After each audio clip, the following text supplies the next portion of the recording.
मेरे प्यारे देशवासियों, नमस्कार। स्वतंत्रता दिवस की पूर्व संध्या पर आप सभी को मैं हार्दिक बधाई देती हूँ। हम सभी के लिए एक गर्व की बात है कि स्वाधीनता दिवस और गणतंत्र दिवस सभी भारतीय उत्साह और उमंग के साथ मनाते हैं। ये दिवस हमें भारतीय होने के गौरव का विशेष स्मरण कराते हैं। 15 अगस्त की तारीख हमारी सामूहिक स्मृति में गहराई से अंकित है।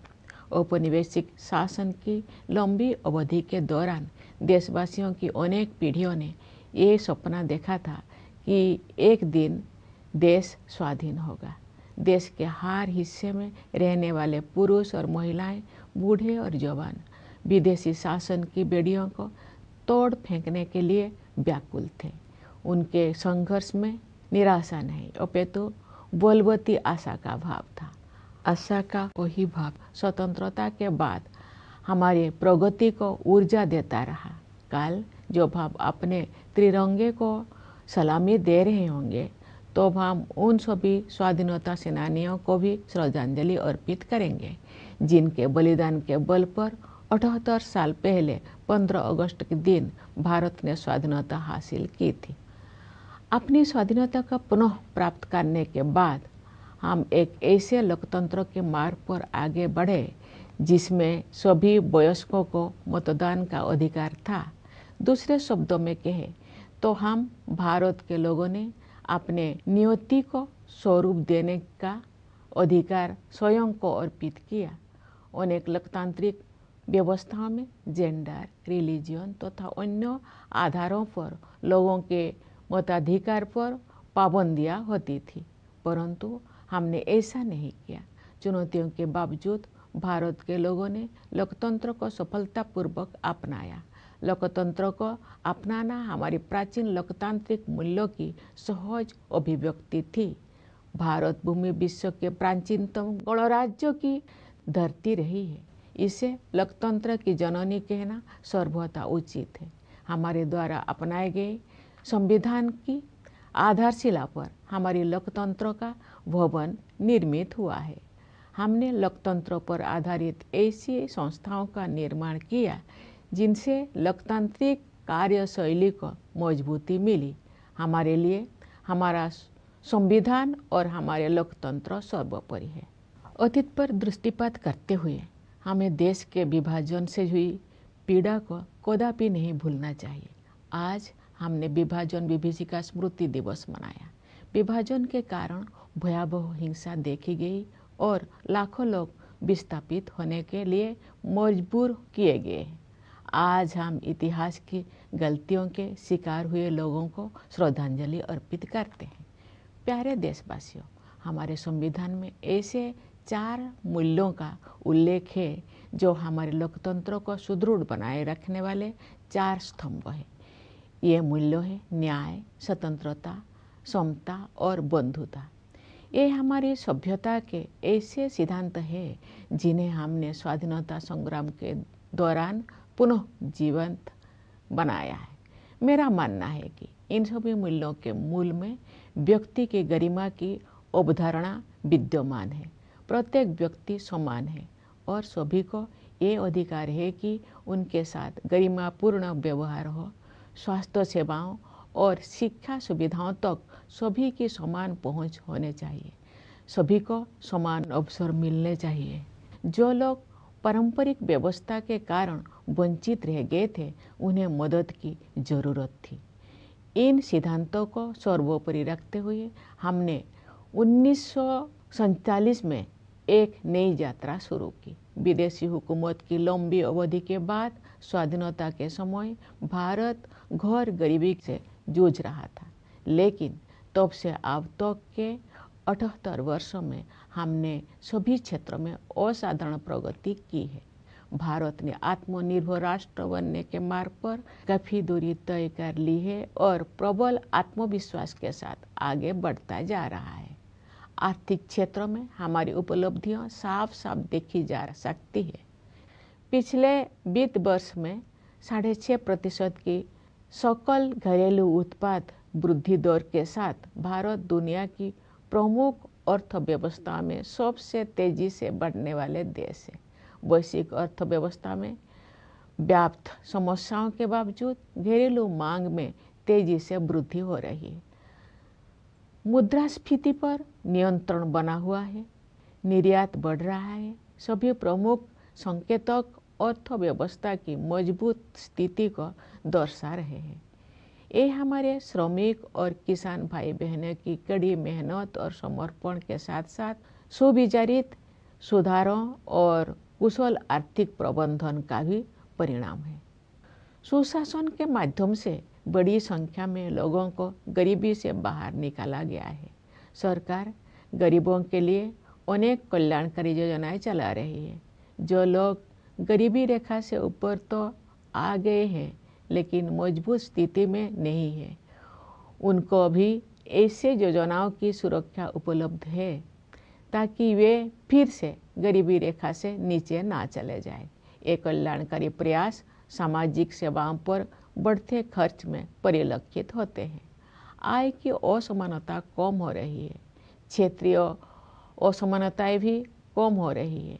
जो राज्यों और क्षेत्र पहले कमजोर आर्थिक प्रदर्शन के लिए जाने जाते थे, वे अब अपनी वास्तविक क्षमता प्रदर्शित कर रहे हैं और अग्रणी राज्य के साथ बराबरी करने की दिशा में आगे बढ़ रहे हैं। हमारे अग्रणी व्यवसायियों, लघु एवं मध्यम उद्यमियों और व्यापारियों ने हमेशा कुछ कर गुजरने की भावना का परिचय दिया है। समृद्धि के सृजन के मार्ग में आने वाली रुकावटों को दूर करने की आवश्यकता थी। पिछले एक दशक के दौरान बुनियादी ढांचे में हुए विकास में ये स्पष्ट रूप से दिखाई देता है। हमने भारतमाला परियोजना के तहत राष्ट्रीय राजमार्ग नेटवर्क का विस्तार और सुदृढ़ीकरण किया है। रेलवे ने भी नवाचार को प्रोत्साहन दिया है तथा नवीनतम टेक्नोलॉजी से युक्त नई तरह की रेलगाड़ियों और डिब्बे का उपयोग किया जाने लगा है। कश्मीर घाटी में रेल संपर्क का शुभारंभ करना एक प्रमुख उपलब्धि है। शेष भारत के साथ घाटी का रेल संपर्क उस क्षेत्र में व्यापार और पर्यटन को बढ़ावा देगा और नई आर्थिक संभावनाओं के द्वार खोलेगा। कश्मीर में इंजीनियरिंग के ये असाधारण उपलब्धि हमारे देश के लिए एक ऐतिहासिक माइलस्टोन है। देश में शहरीकरण तेज गति से हो रहा है, इसलिए शहरों की स्थिति सुधारने पर सरकार विशेष ध्यान दे रही है। शहरी परिवहन के प्रमुख क्षेत्रों पर विशेष ध्यान देते हुए सरकार ने मेट्रो रेल सुविधाओं का विस्तार किया है। पिछले एक दशक के दौरान मेट्रो रेल सेवा की सुविधा से युक्त शहरों की संख्या कई गुना बढ़ गई है। शहरों के कायाकल्प और शहरी परिवर्तन के लिए अटल मिशन यानी अमृत ने ये सुनिश्चित किया है कि अधिक से अधिक घरों में नल से पानी की भरोसेमंद आपूर्ति हो और स्टोरेज कनेक्शन सुविधा उपलब्ध हो। सरकार ये मानती है कि जीवन की बुनियादी सुविधाओं पर नागरिकों का हक बनता है। जल जीवन मिशन के तहत ग्रामीण घरों में नल से जल पहुंचाने में प्रगति हो रही है।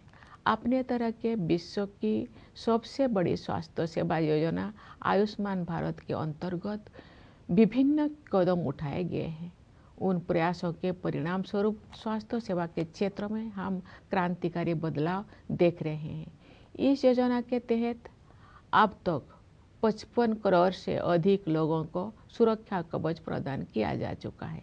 सरकार ने 70 वर्ष और उससे अधिक आयु के सभी वरिष्ठ नागरिकों को इस योजना की सुविधा उपलब्ध करा दी है, चाहे उनकी आय कितना भी हो। स्वास्थ्य सेवाओं तक पहुंच से जुड़ी असमानताएं दूर होने से गरीब और निम्न मध्यम वर्गों के लोगों को भी सर्वोत्तम संभव स्वास्थ्य सेवाएं उपलब्ध हो रही है। इस डिजिटल युग में ये स्वाभाविक है कि भारत में सबसे अधिक प्रगति सूचना प्रौद्योगिकी क्षेत्र में हुई है। लगभग सभी गांव में 4G मोबाइल कनेक्टिविटी उपलब्ध है। शेष कुछ हजार गांव में भी ये सुविधा शीघ्र ही पहुंचा दी जाएगी। इससे डिजिटल भुगतान तकनीकी को बड़े पैमाने पर अपनाना संभव हो पाया है। डिजिटल भुगतान के क्षेत्र में भारत कम समय में ही विश्व का अग्रणी देश बन गया है। इससे डायरेक्ट बेनिफिट ट्रांसफ़र को भी बढ़ावा मिला है तथा लक्षित लाभार्थियों तक कल्याणकारी भुगतान बिना किसी रुकावट और लीकेज के पहुंचना सुनिश्चित हो रहा है। दुनिया में होने वाले कुल डिजिटल लेन देन में से आधे से अधिक लेन देन भारत में होते हैं। ऐसे बदलाव से एक गतिमान डिजिटल अर्थव्यवस्था का निर्माण किया गया है, जिसका योगदान देश के सकल घरेलू उत्पाद में साल दर साल बढ़ रहा है। आर्टिफिशियल इंटेलिजेंस टेक्नोलॉजिकल एडवांसमेंट का अगला चरण है, जो हमारे जीवन में अपना स्थान बना चुका है। सरकार ने देश के एआई क्षमताओं को मजबूत करने के लिए इंडिया एआई मिशन शुरू किया है। इस मिशन के तहत ऐसे मॉडल विकसित किए जाएंगे जो भारत की विशिष्ट आवश्यकताओं को पूरा करेंगे। हमारी आकांक्षा है कि वर्ष 2047 तक भारत एक ग्लोबल एआई हब बन जाए। इस दिशा में सामान्य लोगों के लिए तकनीकी प्रगति का सर्वोत्तम उपयोग और प्रशासन व्यवस्था में सुधार करके उनके जीवन को बेहतर बनाने पर विशेष ध्यान दिया जाएगा। जनसामान्य के जीवन को बेहतर बनाने के लिए कारोबार को आसान बनाने के साथ साथ जीवन को आसान बनाने पर भी समान बल दिया जा रहा है। विकास तभी सार्थक होता है जब हाशिए पर के लोगों तक सहायता पहुँचे और उनके लिए नए अवसर उपलब्ध हो। इसके अलावा हम हर संभव क्षेत्रों में अपनी आत्मनिर्भरता बढ़ा रहे हैं। इससे हमारा आत्मविश्वास बढ़ा है और विकसित भारत बनने की हमारी यात्रा की रफ्तार तेज हुई है।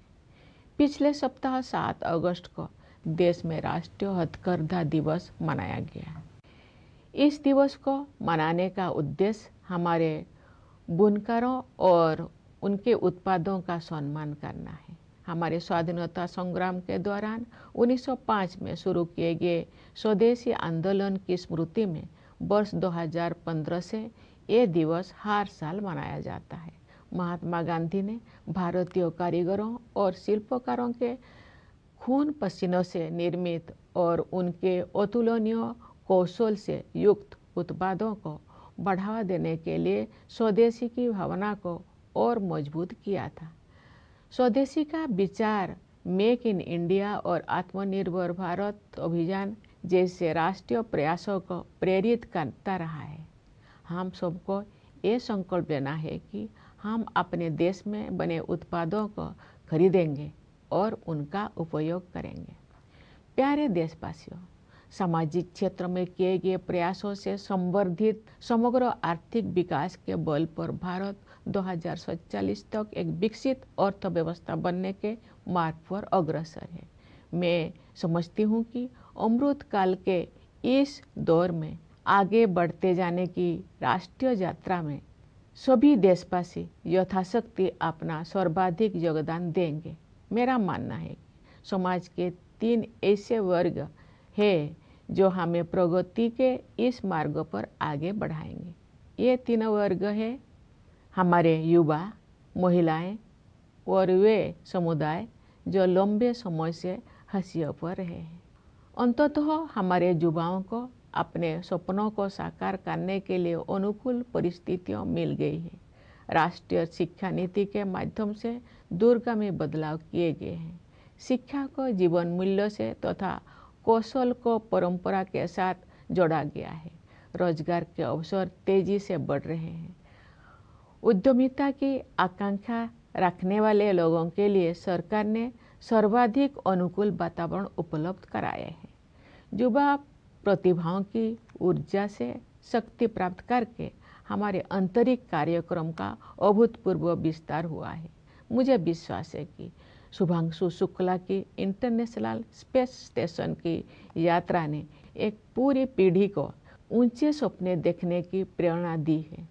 ये अंतरिक्ष यात्रा भारत के आगामी मानव अंतरिक्ष उड़ान कार्यक्रम गगनयान के लिए अत्यंत सहायक सिद्ध होगी।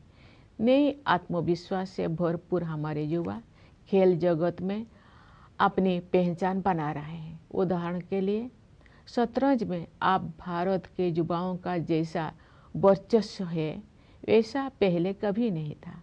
राष्ट्रीय खेल नीति 2025 में निहित विजन के अनुरूप हम ऐसे आमूल बदलाव की परिकल्पना कर रहे हैं जिसके बल पर भारत एक वैश्विक खेल महाशक्ति के रूप में उभरेगा।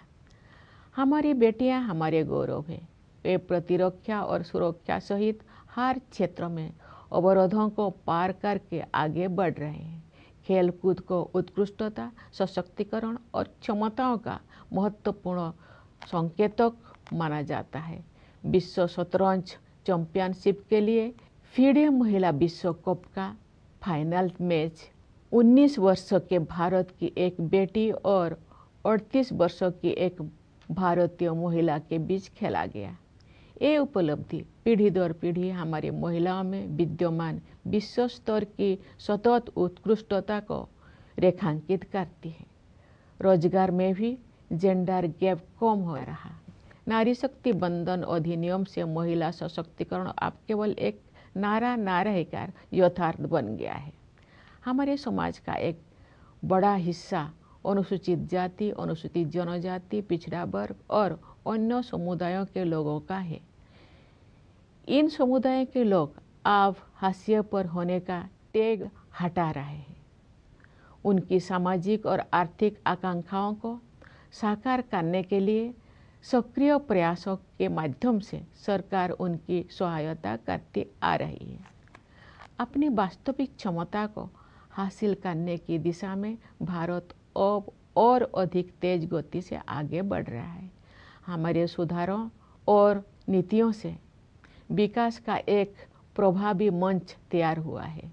इस तैयारी के बल पर मैं एक ऐसे उज्जवल भविष्य को देख पा रही हूँ जहाँ हम सब अपनी सामूहिक समृद्धि और खुशहाली में उत्साहपूर्वक योगदान दे रहे होंगे। उस भविष्य की ओर हम भ्रष्टाचार के प्रति जीरो टॉलरेंस रखते हुए अनवरत सुशासन के साथ आगे बढ़ रहे हैं। इस संदर्भ में मुझे महात्मा गांधी की एक महत्वपूर्ण बात याद आ रही है। गांधी जी ने बताया था और मैं दोहराती हूँ, भ्रष्टाचार और दंभ लोकतंत्र के अनिवार्य परिणाम नहीं होने चाहिए। हम सब ये संकल्प ले कि गांधी जी के इस आदर्श को कार्य रूप देंगे और भ्रष्टाचार को समूल नष्ट करेंगे। प्यारे देशवासियों, इस वर्ष हमें आतंकवाद का दंश झेलना पड़ा। कश्मीर घूमने गए निर्दोष नागरिकों की हत्या कायरतापूर्ण और नितांत अमानवीय थी। इसका जवाब भारत ने फौलादी संकल्प के साथ निर्णायक तरीके से दिया। ऑपरेशन सिंदूर ने ये दिखा दिया कि जब राष्ट्र की सुरक्षा का प्रश्न सामने आता है तब हमारे सशस्त्र बल किसी भी स्थिति का सामना करने के लिए पूरी तरह सक्षम सिद्ध होते हैं। रणनीतिक स्पष्टता और तकनीकी दक्षता के साथ हमारी सेना ने सीमा पार के आतंकवादी ठिकानों को नष्ट कर दिया। मेरा विश्वास है कि ऑपरेशन सिंदूर आतंकवाद के विरुद्ध मानवता की लड़ाई में एक मिसाल के तौर पर इतिहास में दर्ज होगा। हमारी एकता ही हमारी जवाबी कार्रवाई की सबसे बड़ी विशेषता थी। यही एकता उन सभी तत्वों के लिए सबसे करारा जवाब भी है जो हमें विभाजित देखना चाहते हैं। भारत के दृष्टिकोण को स्पष्ट करने के लिए विभिन्न देशों में गए संसद सदस्यों के बहुदलीय प्रतिनिधि मंडलों में भी हमारी यही एकता दिखाई दी।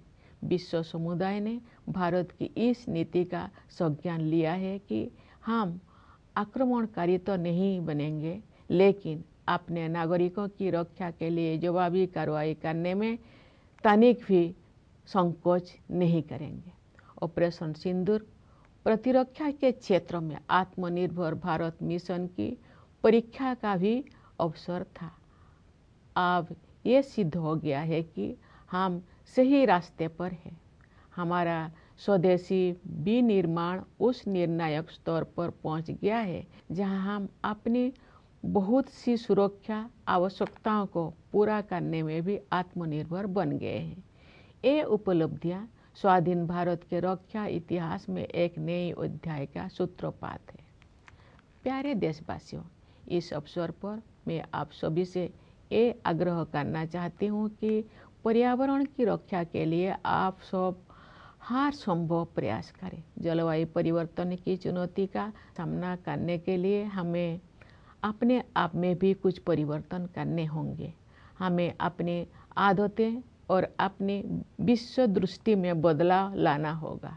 हमें अपनी धरती, नदियाँ, पहाड़ों, पेड़ पौधे और जीव जंतुओं के साथ अपने संबंधों में भी परिवर्तन करना होगा। हम सब अपने योगदान से एक ऐसे पृथ्वी छोड़कर जाएं जहां जीवन अपने नैसर्गिक रूप में फलता फूलता रहे। प्यारे देशवासियों, हमारी सीमाओं की रक्षा करने वाले सैनिकों, पुलिस तथा केंद्रीय सशस्त्र पुलिस बलों की ओर मेरा ध्यान विशेष रूप से जाता है। मैं न्यायपालिका और सिविल सर्विसेज के सदस्यों को भी अपनी शुभकामनाएं व्यक्त करती हूँ। विदेशों में स्थित भारतीय दूतावासों में कार्यरत भारतीय अधिकारियों और प्रवासी भारतीयों को भी मेरी ओर से स्वाधीनता दिवस की हार्दिक शुभकामनाएं। मैं एक बार फिर आप सभी को स्वाधीनता दिवस की बधाई देती हूँ। धन्यवाद। जय हिंद, जय Bharat.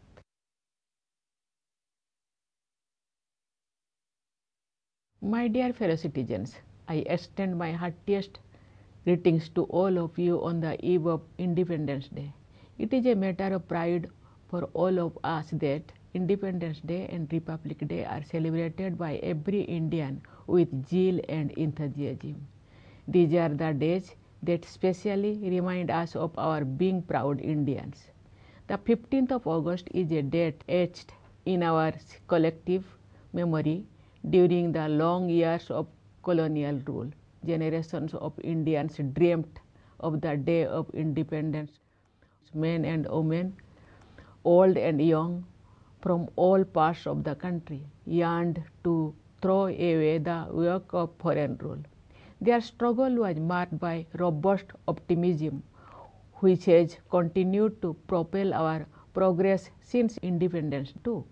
As we salute the tricolor tomorrow, we will also be paying homage to the memory of all freedom fighters whose sacrifices on India independence on the 15th of August 78 years ago.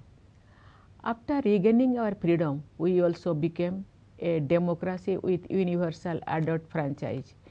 In other words, we the people of India put the power to shape our destiny in the hands of each of us without any restrictions of gender, religion and other factors that had barred many people from voting in other democracies. In spite of many challenges, the people of India made a successful transition to democracy. The transition was a natural reflection of our ancient democratic ethos. India had the oldest republics in the world. It is rightly acknowledged as the mother of democracy. When we adopted the Constitution, it provided the edifice of democracy. We built democratic institutions that strengthened the practice of democracy. We prize our Constitution and our democracy above everything else. As we look back on the past, we must not forget the pain inflicted by the partition of the country. Today, we observe Vibhajan Vibhishika Smriti Divas. Terrible violence was witnessed and millions were forced to relocate due to partition. Today, we pay tribute to the victims of the follies of history. Dear fellow citizens, our Constitution contains 4 values as the 4 pillars upholding our democracy. They are justice, liberty, equality and fraternity. These are our civilizational principles that we rediscovered during the freedom struggle. At the heart of them all, I believe, is the notion of human dignity. Every human being is equal and everyone deserves to be treated with dignity. Everyone should have equal access to health care and education. Everyone should have equal opportunity. Those who had been traditionally at a disadvantage needed to be given a helping hand. Keeping these principles foremost in mind, we started a new journey in 1947. After the long years of foreign rule, India was in utter poverty at the time of independence. But in the 78 years since then, we have made extraordinary progress in all fields. India is well on the way to becoming a self-reliant nation and is moving ahead with great confidence. In the economic field, our achievements are all the more noticeable. With a GDP growth rate of 6.5% in the last fiscal, India is the fastest growing among the major economies in the world. Even amid stress in the global economy, demand at home is pacing ahead. Inflation has remained under control. Exports are rising. All key indicators show the economy in the peak of health.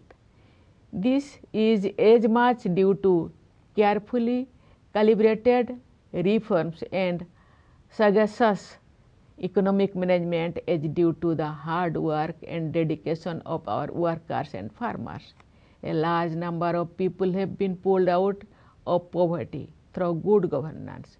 The government has been running a series of welfare initiatives for the poor and also for those who have risen above the poverty line but are still vulnerable, so that they do not fall below it again. This is reflected in the rising expenditure on social services. Income inequality is reducing. Regional disparities are also disappearing. The states and regions earlier known for weaker economic performance are now showing their true potential and catching up with the front runners. Our business leaders, small and medium industries and traders have always exhibited a can-do spirit. What was needed was removing the bottleneck in the path of wealth creation. That is so visible when it comes to infrastructure development over the past decade. We have expanded and strengthened the national highway network under the Bharatmala Pariyojana. The railways too have innovated, introducing new types of trains and coaches equipped with latest technologies. The inauguration of the rail link in Kashmir Valley is a major accomplishment.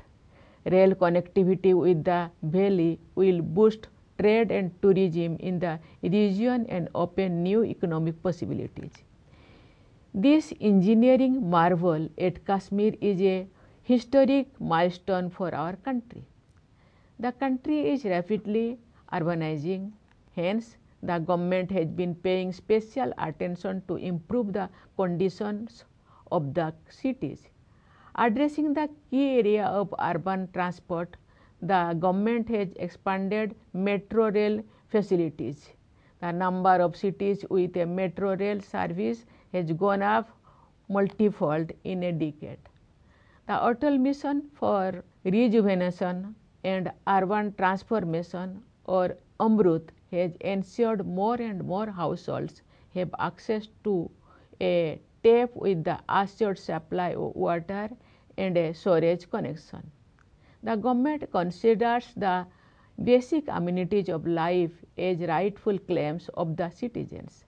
The Jal Jeevan Mission is making progress in providing tap water supply to rural households.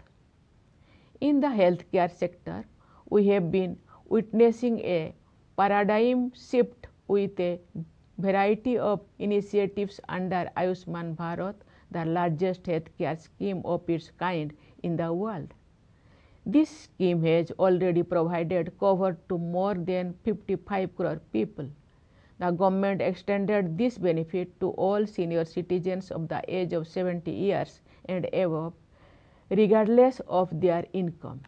As inequalities in access are removed, The poor and the lower middle class also benefit from the best possible healthcare facilities. In this digital age, it is apt that one sector in India that has seen the most dramatic advances is information technology. Nearly all villages have 4G mobile connectivity, and the remaining few thousands will be covered soon. This has made possible large-scale adoption of digital payment technologies, in which India has become a world leader in a short span. It has also supported direct benefit transfer, which ensures that welfare benefits reach the intended beneficiaries without glitch and leakage. More than half of the total number of digital transactions in the world take place in India. These developments have created a vibrant digital economy whose contribution to the country's GDP is increasing year on year. Artificial intelligence is the next stage of technological advancement and has already entered our lives.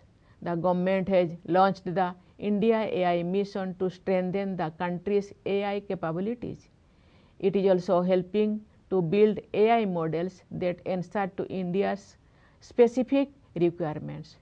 As we aspire to become a global AI hub by 2047, our focus will remain on making the best use of advances in technology for the common people to improve their lives by improving governance. For betterment of the lives of the common people, there is equal emphasis on improving the ease of doing business as well as on improving the ease of living.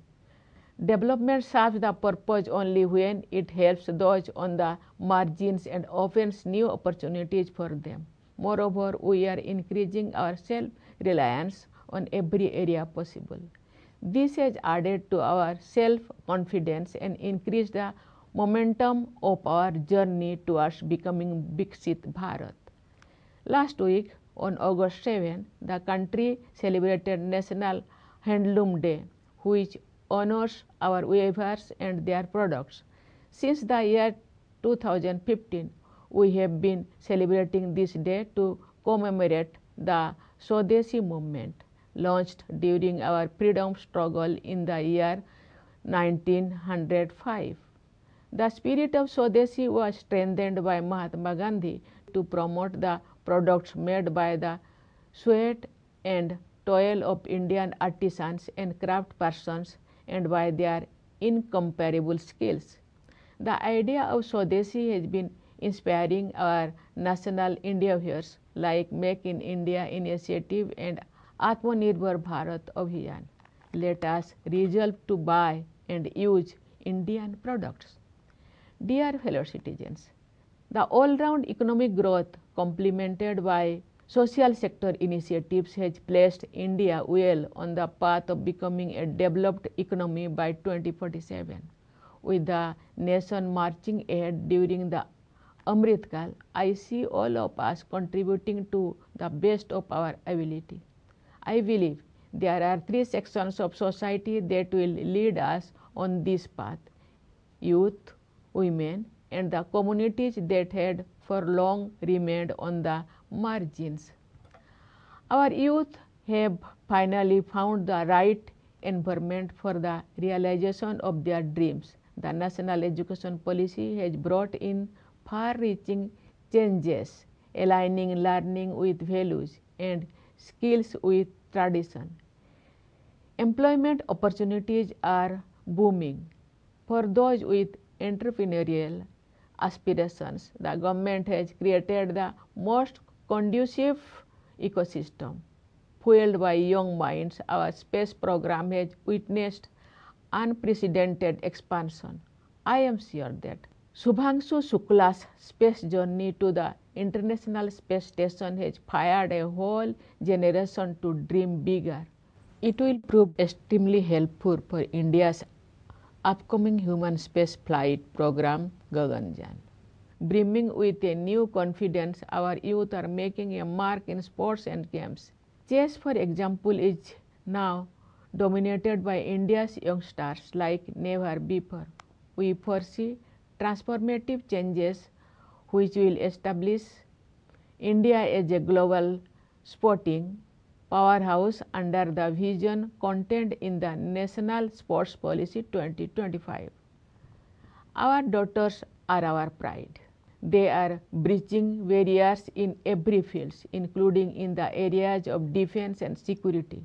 Sports are among important indicators of excellence, empowerment, and potential. The 19-year-old girl and a 38-year-old woman from India were the finalists in the FIDE Women's World Cup for Chess Championship. This underlines the sustained and globally comparable excellence across generations among our women. The gender gap in employment have also been reducing. With Nari Shakti Bandhan Adhiniyam, the empowerment of women is no longer a slogan but a reality.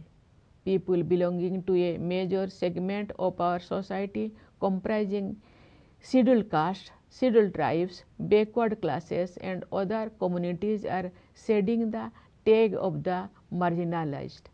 The government has been actively helping them to realize their social and economic aspirations with several initiatives. India is moving ahead at a faster pace towards realizing its true potential. Across our reforms and policies have created an effective platform. I can see a bright future ahead in which every one of us will be energetically contributing to the prosperity and happiness of all of us. We are moving ahead towards that future with sustained good governance and zero tolerance for corruption. Here I am reminded of an important statement by Mahatma Gandhi. He had noted, and I quote, "Corruption and hypocrisy ought not to be inevitable products of democracy." Let us pledge to realize Gandhiji's ideal and weed out corruption. Dear fellow citizens, this year we had to face the scourge of terrorism. Killing innocent citizens on holiday in Kashmir was cowardly and utterly inhuman. India responded in a decisive manner and with steely resolve.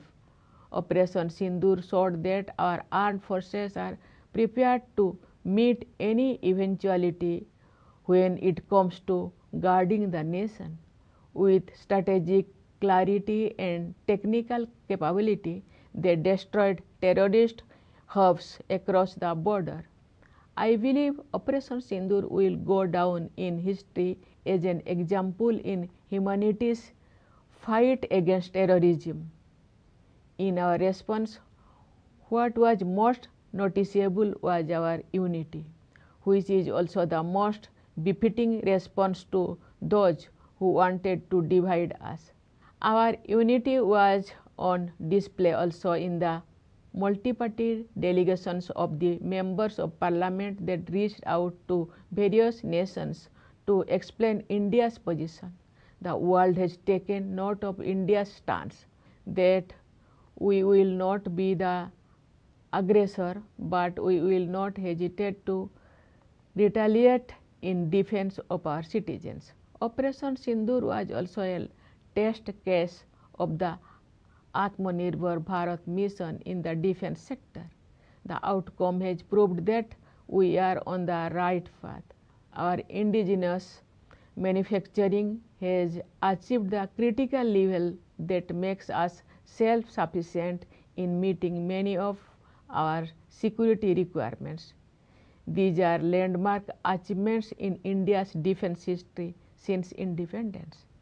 Dear fellow citizens, I would like to take this opportunity to urge all of you to do what you can to protect the environment. To respond to the challenge of climate change, we must also change. We must change our habits and our worldview. We must change our relationship with our land, rivers, mountains, and with flora and fauna. With contribution from all of us, we will leave behind a planet in which life will be flourishing in natural order. Dear fellow citizens, I have in mind specially the soldiers guarding our borders and the police as well as Central Armed Police Forces. I extend my greetings to the members of the judiciary and the civil services. My Independence Day greetings to the Indian officials in the missions abroad and also to the Indian diaspora. I once again extend my greetings for Independence Day. Thank you. Jai Hind, Jai Bharat.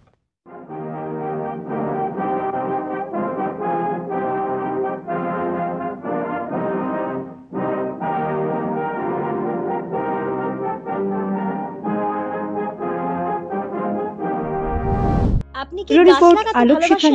বিভিন্ন দেশি বিদেশি varieties ফুল এবং ফলের গাছ খোঁজ করছেন?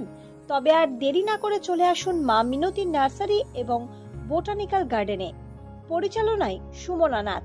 আমাদের ঠিকানা কমল কুমারী দেবী মডেল স্কুল মোড়, রঘুনাথগঞ্জ, মুর্শিদাবাদ। মোবাইল নাম্বার 8348857572 অথবা 9732447572। স্বপ্না কম্পিউটার, যেখানে আপনি পাবেন একই ছাদের তলায় বিভিন্ন নামি দামি branded computer, desktop, laptop, keyboard, printer, সিসিটিভির মতন আরো অনেক কিছু। তাই আর দেরি না করে আজই চলে আসুন আমাদের ঠিকানায়। স্বপ্না কম্পিউটার, রঘুনাথগঞ্জ বাস স্ট্যান্ডের বিপরীতে, মুর্শিদাবাদ। অথবা বিশদে জানতে আজই কল করুন 9735388488 বা 9732844398 এই